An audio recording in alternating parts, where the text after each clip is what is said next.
and welcome to the Homemade Podcast Sports. This is your host, J Pops.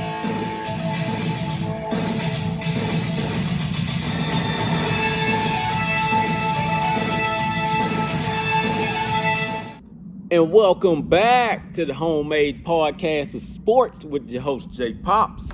Guys, today's date is March 4th, 2021. It is a Thursday, and once again, it is beautiful out here, man. This is the great city of Houston, Texas, people. This is the great city of Houston, Texas. Yes, I know it's probably a lot of guys looking at us crazy right now, due to due to what our governor said about the mask being lifted, et cetera, et cetera. I'm not going to talk about that. This isn't politics. This is A&M football, baby. And on today's latest edition of the Homemade Podcast of Sports, guys, I'm excited. I'm going to tell you why I'm excited. I gave you guys that video on yesterday. It was a lot of you guys liked it. I did not know that I was going to get that much feedback on that. Okay? What I do want to talk about, though, is this. Also, to the LSU fan out there that was in the comments on the last video, there's two of them, matter of fact. That's good. I'm starting to bring out LSU. We have to get this rivalry heated up. All right? It's a rivalry at the end of the day. Jumbo Fish is 2-1 against those guys. LSU didn't like that. They didn't like that at all. They feel that we should be at least 1-2, maybe, you know. But the 7 overtime is what's going to get them every day, all day. The game last year, where we won 20-7, they will claim that and say, "Oh, well, y'all only won by 13." Man, that little 7 points came in like the last 2 minutes of the football game when A&M defense just they had already let off the gas, man. They already let off the gas. Like, you guys got that little trash touchdown, and you guys are going to glorify that. Okay? So, then the comment is this. Well, y'all be the bad LSU. You know, y'all got to beat LSU when they bad.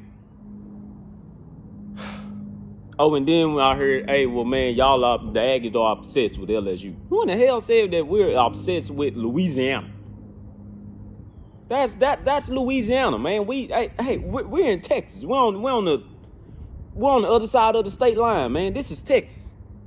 God, do you not know that we have the most talent in high school football? Period.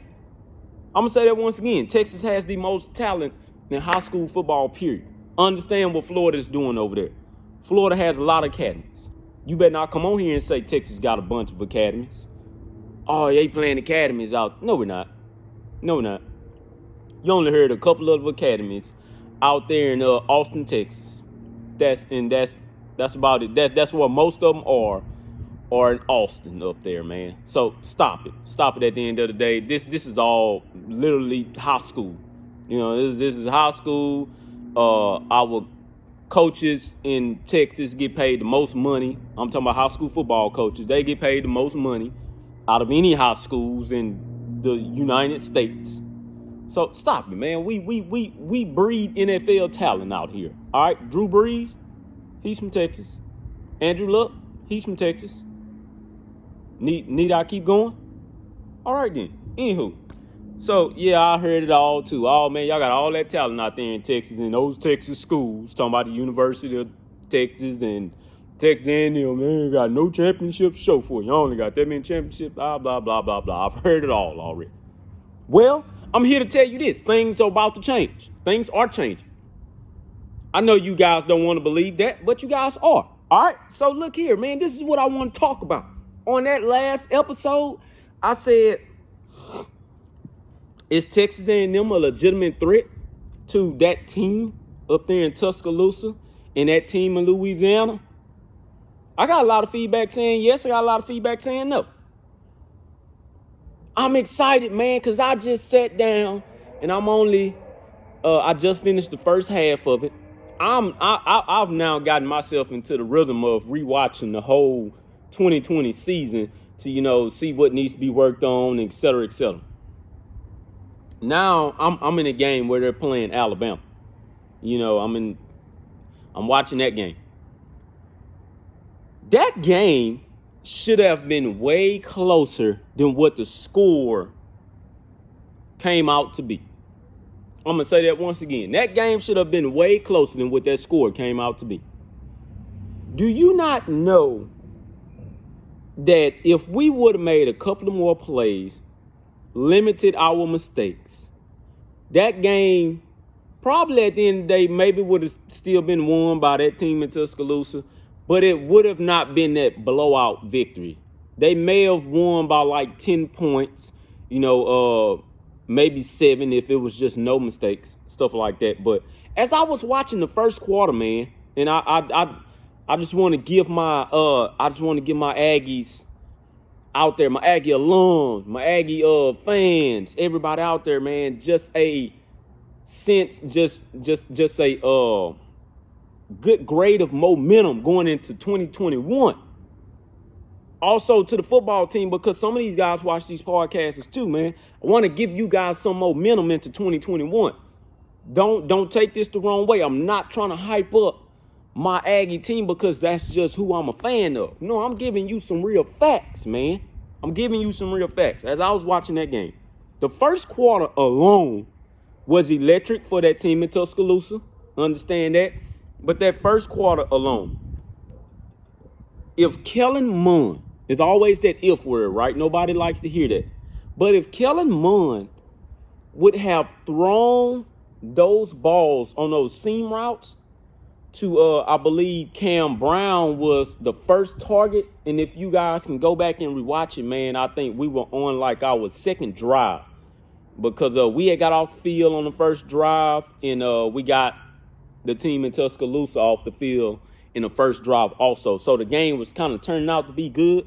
If we would have hit those throws, if Kellerman would have hit those throws to Cam Brown and Jalen Preston, because Cam Brown actually beat his man on the route, and I'm talking about the cornerback right, the same guy that made the pick 6 on Kellerman. So that was another reason why that score turned out to be that way too. You guys have to remember that it was a pick 6 in that game by the cornerback right that was out there. So the thing with Alabama is that, man, you cannot go in there scared. All right. So that first quarter alone, man, the team didn't play scared necessarily. Okay. So in that first quarter, man, like I said, if Kellerman would have hit those throws to Cam Brown and Jalen Preston, because they ran the same route on the same defender. They ran the same route on the same defender, man. And, of course, Cam Brown is gone now. But Cam Brown out there in Minnesota, he's going to be electric. If you guys do not know, that's what Cam Brown went to. He's the wide receiver. He was a highly rated 4-star from out of Texas, of course, from out of up there like close to Dallas. He is going to be an insane catcher, man, when he gets himself asserted down there in Minnesota or whatever. But in this game here, man, if Cam Brown would have came alive and Kellerman would have hit those throws, that game would have been way closer, man. It would have been way closer, man. We would have been looking at Cam Brown as being like a number 1 target. The thing that effed up A&M for this season, just to like coming right on out the gate, was the spring practice. There was no spring practice for these guys.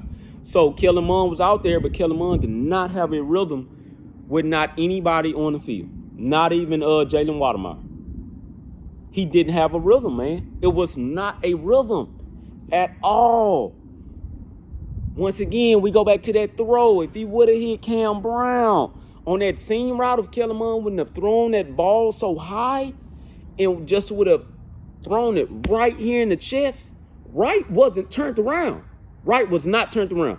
That would have been a for sure, boom, play stop right on the goal line.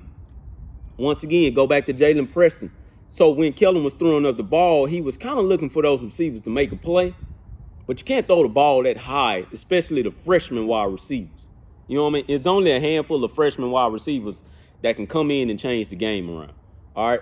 But Jalen Preston is another one. See, the thing about Jalen Preston was that It would have been a stop on the goal line as well, but Jalen Preston did catch a ball as well as Cam Brown, man. And that kind of like, I believe like that third or fourth throw that Kellerman had thrown, he thrown it to Cam Brown, and the defender was actually right there. I have no clue of how Kellerman made this throw. He threw it right there, and it looked like the defender had the ball, but turns out Cam Brown had the damn ball. That was a good throw and a good catch by Cam Brown. Jalen Preston is another one. Jalen Preston is big, people. I need you guys to understand and know who Jalen Preston is for if you guys did not know. Jalen Preston is going to be dynamic for that 2021 season.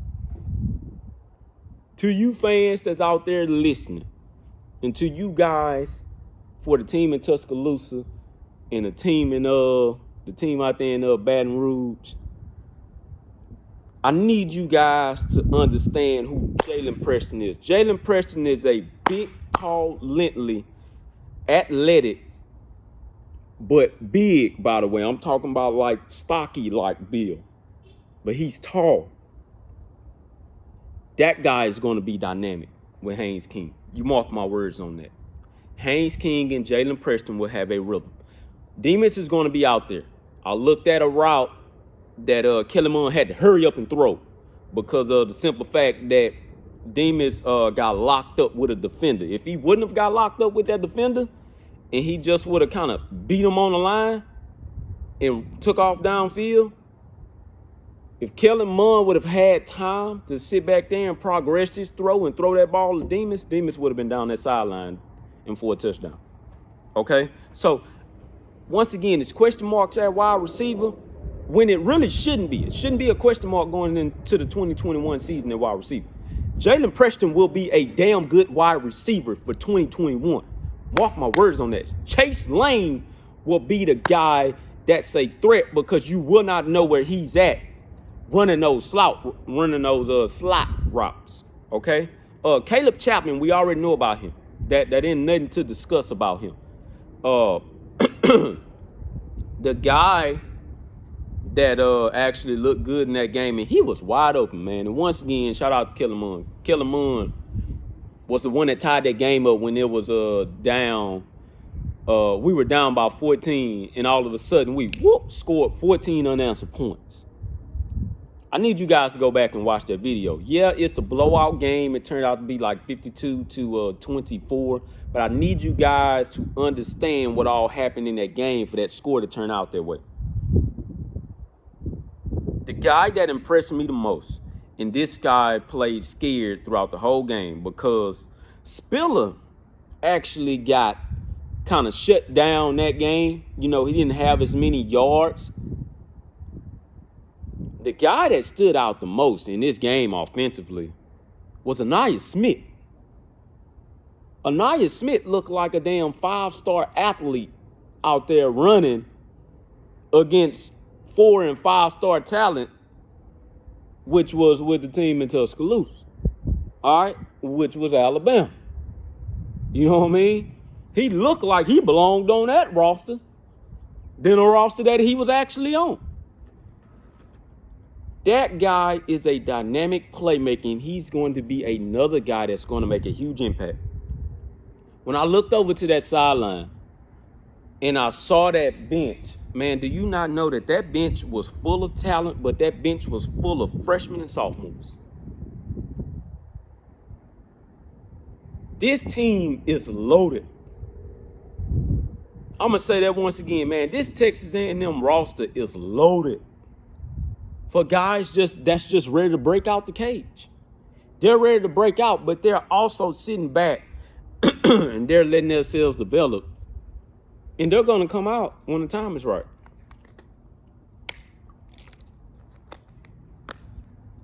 But this team is going to look good, man. They're going to look good. We were a legitimate threat in that game. Although the Vanderbilt game, it looked like we were piss poor, didn't know what the hell we were doing. Once again, now looking back at it,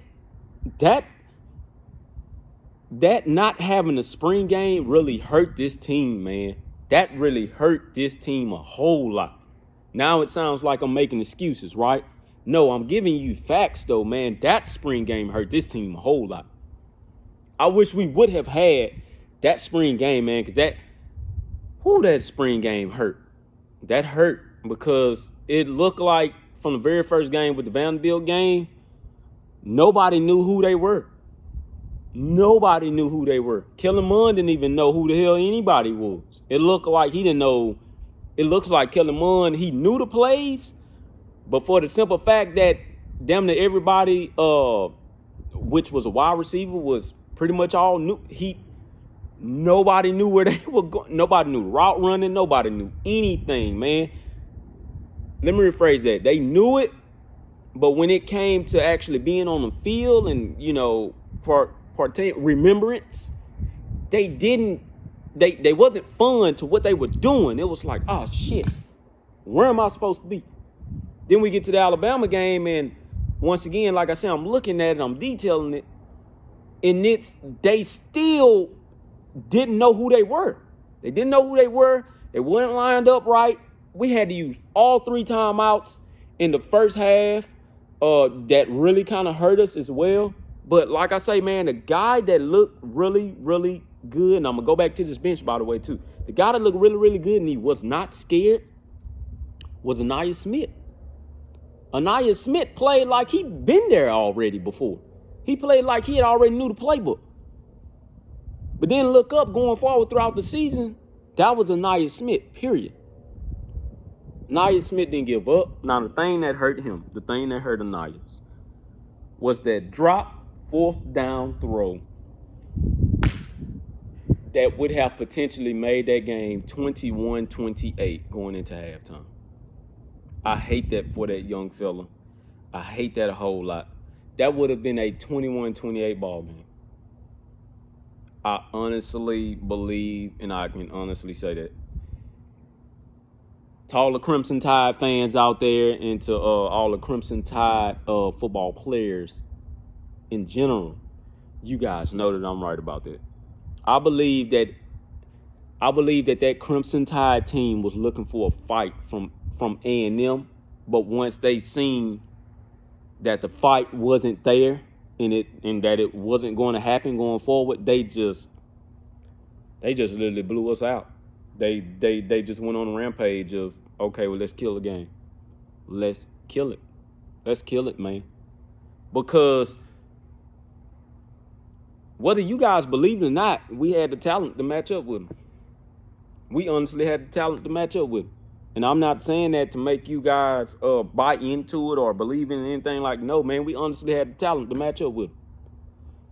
Now we get down to defensively.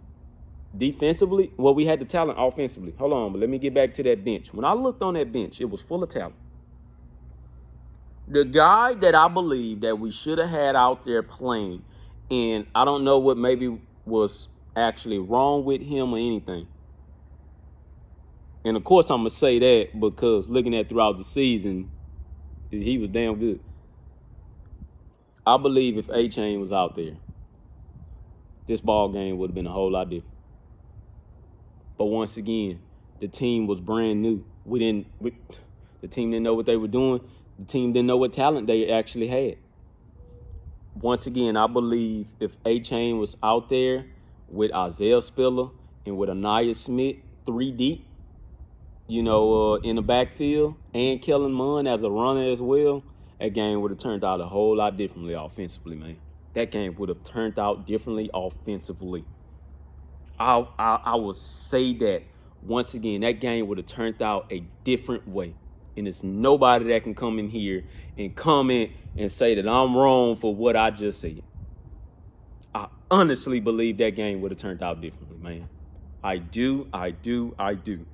That game would have been different. My God. Woo, we would have been looking at something real stellar here. All right. So, anywho, guys, let's move on to the defense. So, on the defensive side of things, man, we gave up plays in that backfield, of course. We gave it up a whole lot. What I seen defensively, though, was that our defensive line was not scared. They weren't barring anything. They shut down Najee Harris running-wise. It's just when we took away the run, this is what happened. This is when they exploited us and found out what the weakness was defensively. When we took away the run, they just started throwing it. They threw it everywhere. And Mac Jones had the game of his life. They threw it everywhere. Once again, we did not know who the hell Mechie was. We did not know who the hell John Mechie was until that game. Nobody in the college football world knew who the hell John Mechie was or what he had become until that game. I'm pretty sure if you follow recruiting, you knew who he was. But I can honestly say I do not remember that guy being recruited by Alabama. I can honestly say that. And somebody had to come on there and somebody had to tell me that they remember him getting recruited, and that guy, I think he came from Canada or something. But I honestly do not believe that guy getting recruited by Alabama, man. But hell, we know him now. We know him now. I can honestly say that. We know him now. So, once again, man, the thing about it was that our defense had given up those big plays in the backfield, but that defensive line wasn't giving up anything. See, if you guys remember, man, that's why I was breaking things down to you. This is what you have to fix. You have to fix piece by piece. We fixed our defensive line, period. I'm going to say that again. We have fixed our defensive line, period. Does it maybe need more work? Yeah, it's work that can always be, it's improvements that can always be done. But we fixed that defensive, y'all excuse me. But we have honestly fixed that defensive line, man. We have, excuse me once again, guys, my thing blew off. But we have honestly fixed that defensive line going forward, period. Now the only thing left is to fix our defensive backfield. That's who got tortured. That is who got tortured the entire game. They got tortured, man. My guy Leon O'Neal man, my boy got murdered in that game. He got murdered. But once again, see, although that defensive backfield got murdered, the reason why they got murdered, and all credit to Jalen Jones, because Jalen Jones got torched on that very first throw to his side, which had went for the long deep ball. He got torched on his side. He was a freshman. He needed to go through that. You needed one of those to wake you up and let you know that you are now playing college football. Also, you needed one of those throws to let you know that you're in Tuscaloosa. You're in Tuscaloosa, Alabama. Welcome to the SEC. Once again, welcome to the SEC. Hey, man, it's hard to play in Tuscaloosa. It is hard. It's hard to get a win in Tuscaloosa. Hell, we still trying to find out how in the hell Johnny got that win down there. But we'll take it. We will take it. That was a magical day that day, but we'll take it. we got that win in Tuscaloosa. And that was the last win we got in Tuscaloosa. But hell, we'll take it at the end of the day, man. Any win in Tuscaloosa is a damn good win. All right? But it's been hard way before Nick Saban was even thought of being there. All right? That's just Alabama for you. But speaking on that, now we're making it tough in Aggieland. Aggieland is a hard place to come and play at nowadays. All right, all credit to Jimbo Fisher, man. He has turned that thing around and made Texas A&M a legitimate threat stadium-wise to play in. And that's damn good. And that was a huge step in the right direction, playing in the SEC West. All right, but that defense, man, they got tortured. The reason why they got tortured so much is because Mike Elko didn't honestly know what his backfield had to offer. Once again, that spring game messed us up. That spring game would have helped us out a lot, per se. That would have helped us out tremendously, man. I'm sorry. That spring game would have been a counterpunch to our 2020 season. We needed that. You know how they said some teams needed the spring game, some teams just maybe did. Well, Alabama was one of them. They did not need the spring game. And that was all because of the simple fact that it's so many players on that team that have sat back and waited their shot, and They have so much depth, and hell, those guys already know the plays, man. As opposed to us, it was a lot of guys on our wide receiver depth chart that hadn't been there long, man. Shit, some of them was freshmen. Most of them was freshmen. So they didn't really know it. The offensive line now, that's a whole different story. But like I say, man, our defensive line played lights out. It's just our backfield. Mike Elko ran a lot of cover 3, and like he ran a lot of cover 2. You can run that, don't get me wrong, but you can only run so much of it in college football. You will get slaughtered trying to run a cover 3 and cover 2 almost all the time. I'm gonna say that once again. You will get slaughtered in college football running it. I know what I'm talking about on that. You will get slaughtered.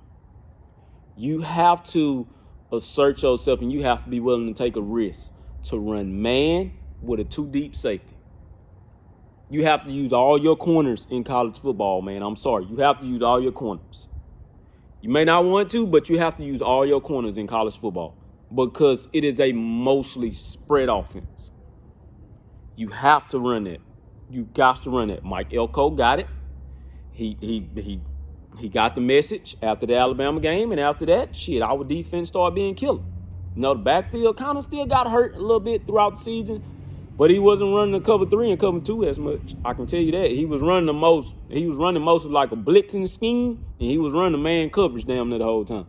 You have to run man coverage, dog, to press up against these dynamic wide receivers, especially when you're playing Alabama. So were we a legitimate threat?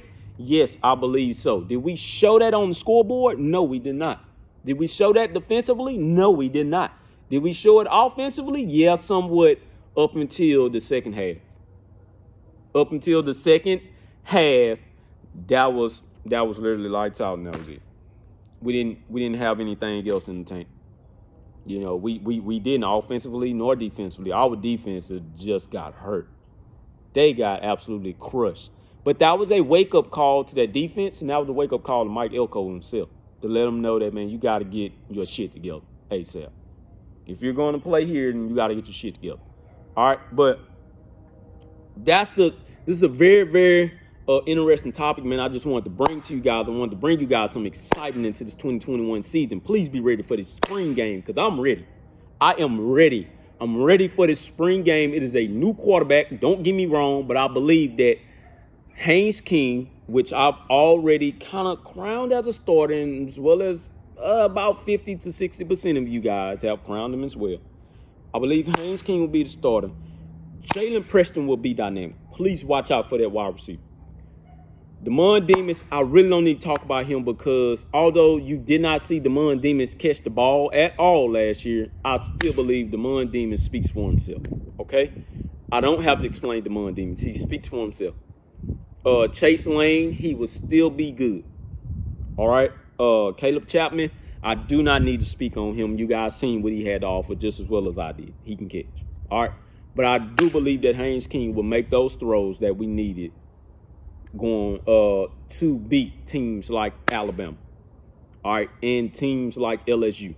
I'm only naming those two teams, man, because defensively, those guys have shut down corners.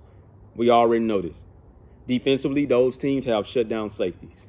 We already know this, all right? As well as Mississippi State, I'm not going to overlook their defense because they were pretty good as well, but they're not on the same level as these two teams that I'm talking about, all right? So, once again, it's the Homemade Podcast Sports with your host, Jay Pops. Guys, please hit that subscribe button if you don't mind. If you guys like what you guys see and like what you guys hear, like I say, always comment. I'm looking for all the comments. Make this interesting. Make this podcast go viral. We need a lot more Texas A&M content out there. LSU fans, if you're listening, I know you guys are rivals. Y'all are going to be the first ones to comment.